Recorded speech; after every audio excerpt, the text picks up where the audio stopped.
We know that right around closing arguments, a judge did throw in the fact that they can consider manslaughter. They deliberated in just under 3 hours, and they did come back with a guilty verdict for murder. So Karmelo faces anywhere between 5 to 99 years in prison. But we know the death penalty was not on the table because he was 17 years old at the time of this whole situation. So we know that Karmelo's lawyer argued that this was a self-defense. Now, the death penalty is not on the table because it wasn't a capital murder case, but we'll let the little lady finish speaking. And on top of that, remember, manslaughter is called a lesser included charge. You got murder, manslaughter, etc. Okay, these are lesser included charges. So when she says the judge mentioned manslaughter, what she's referring to is the fact that at the time the defense rested their case in chief, the prosecutors rested their case in chief, the judge had something called the jury charges, which is basically typically 20, 30 pages. And the judge literally reads all the jury charges to the jury. And that's the law. At the beginning of each voir dire, at the beginning of each case, one of the questions that they ask the jurors is whether or not you can tell the truth. Matter of fact, voir dire, which I believe is a Latin word, it stands for speak the truth. And so, you know, you're supposed, and this is when the jury is selected, you're supposed to speak the truth. And one of the questions they ask you is, can you follow the law? And so one of those things is, hey, if you find this person not guilty of this, you have to consider manslaughter. So that's what she means. But let's continue listening. This case, and Karmelo feared for his life after a confrontation between him and Austin Metcalf. Prosecutors argued that they did not believe that Karmelo actually feared for his life. Now, there are crowds gathered outside of this courthouse, and tensions are expected to rise. Now, also, from what I'm gathering, sentencing will also occur today. Now, you guys, I know there's been a lot of back and forth when it comes to this case, but I'm very curious, what are your thoughts? Do you believe this was a self-defense case, or do you believe the jury got it right? Comment down below. No, the jury believed that his actions were intentional. They don't believe that they were reckless. That could have a lot to do with the fact that where he was struck, boy was struck in the chest and bled out. That could be due to the fact that, you know, some of the things were said ahead of time. But that's not what the jury believed. Let's keep listening. Guilty of first-degree murder. A lot of people were mad. No. Again, in Texas, a lot of people are confusing some things. It's just murder, not first degree. It's just murder, capital murder, manslaughter. Okay, let's keep listening. Well, it's official. Karmelo Anthony was just found guilty of first-degree murder. A lot of people were mad at me for saying that he was going to probably be found guilty, and all I did was go on CBS.com and read all of the court updates. But I didn't even need to do that to understand that he was guilty in this scenario. It's almost like I understand that you can't bring a knife to a school sporting event and then use that knife to kill someone else. Yeah, that's another thing. The defense, and because the young man didn't take the stance, somebody typed the knife. Have you the knife? How do you, if you're sitting on the jury, one of the questions is, well, why did he have a knife? Why did he have a knife in the first place? That seems like one of the most obvious questions. Shout out to J Day. Why did he have the knife? Now, when you review the Frisco school district policy, they specifically say you're banned from having a knife on campus.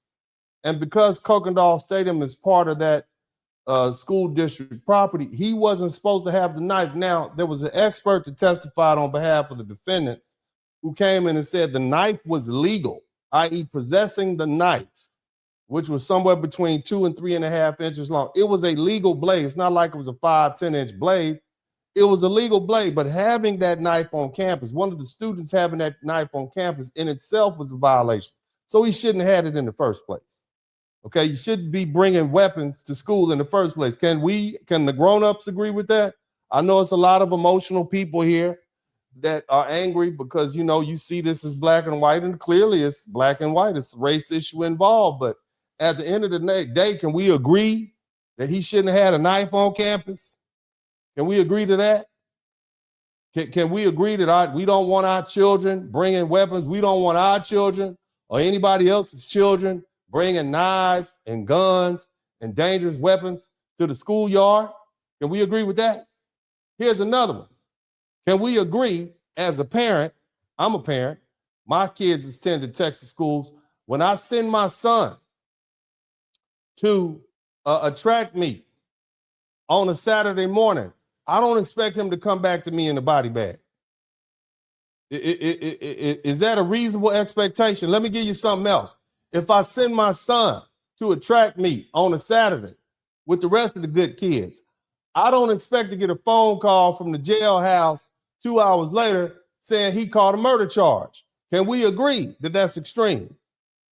So if we can agree that both of those things are extreme, then we have to ask ourselves as society, what went wrong? We have to ask ourselves that question, okay? So I'm gonna leave it at that. Let this gentleman get back to speaking. It was really super simple to understand from day one. Super simple. All right, let's move on to the next. This gentleman's an attorney, apparently. Let's see what he has to say. This young man right here has been convicted by a jury by way of a verdict of red rum. This case draws a lot of parallels with another case that is trending in social media, Chud the Builder. Depending on which perspective you have. Now, all the people who are angry that the self-defense didn't work for Carmelo Anthony, all the people who are angry and you think it's unfair that the self-defense didn't work for Anthony, Carmelo Anthony, it's probably not going to work for Chud the Builder either. It's an imperfect defense. It's an imperfect defense.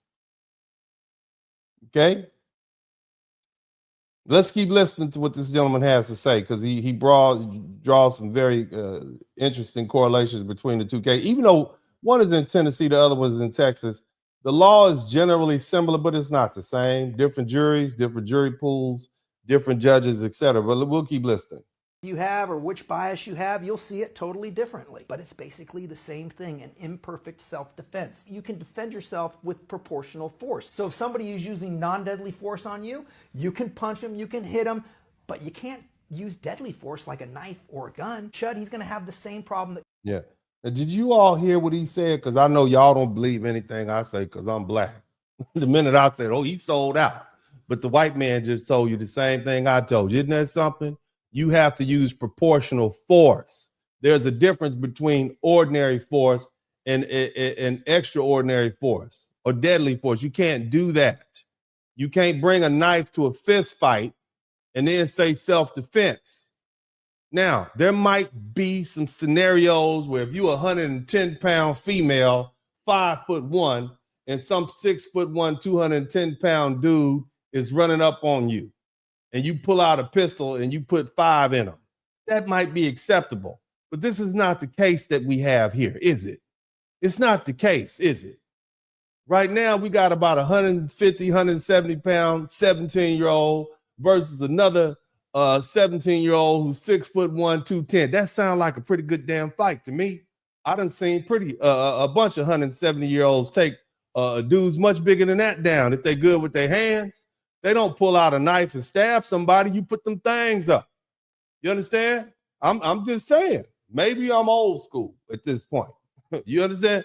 Maybe I'm old school. Maybe I'm too old to understand, you know, the reality that you all are dealing with, you young people out there. Maybe that's it. But what I do understand is that sometimes being a man is fighting somebody or fighting something that's bigger than you and stronger than you, at least outwardly speaking. But what's the, I mean, you only gonna fight people smaller than you? You gonna pull out every time somebody's bigger than you, gonna pull out a knife and stab them? How long is that gonna last? Huh? I'm just saying. Again, family, I know it hurts your heart. I get what we saying, but you cannot pull a knife out because somebody made you scared, because somebody pushed. You can't do that in this society. And if you do that, you probably gonna end up in prison because your self-defense is gonna fail. Now, again, there are exceptions. If you got a 70-year-old, 80-year-old man or woman, and some young Thundercats run up on them and push them down, or push them and they pull out that thing and that pew and put some hot ones in them, you know what? If I'm sitting on the jury, I'm be like, not guilty, self-defense. You shouldn't have been messing with that old man. You should have left him alone. Matter of fact, if you don't make it, we're going to put you in jail for picking on them old people. That's elder abuse. But that's not the situation here. That's not what happened in this situation. This situation is different. So we're going to take it as it is.